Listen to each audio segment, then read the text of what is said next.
Merci, Monsieur le Président.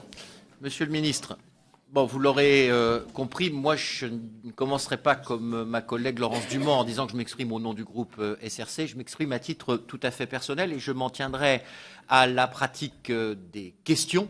En l'occurrence, dans la période, ça m'arrange. Donc, première question, Monsieur le Ministre.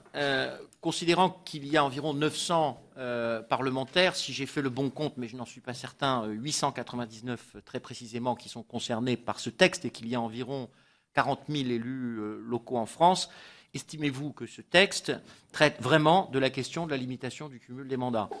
Et je rappellerai, puisqu'il y a été fait référence à plusieurs reprises, que l'engagement 48 de François Hollande était, je cite, « Je ferai voter une loi limitant le cumul des mandats ».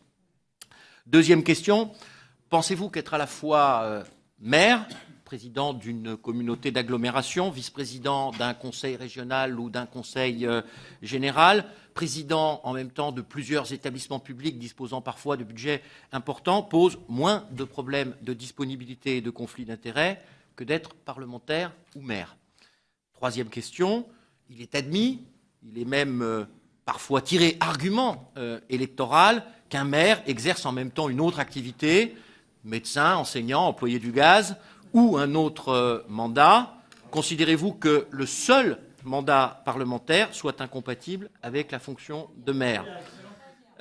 Pensez-vous qu'il soit plus aisé, c'est la quatrième question, de cumuler une fonction de conseiller général ou de conseiller régional avec le mode d'organisation de cette Assemblée, la disponibilité territoriale que ça requiert, avec un mandat parlementaire, avec plutôt qu'une activité de maire ou d'adjoint au maire qui, dans la plupart des cas, est située au cœur du territoire d'élection du parlementaire.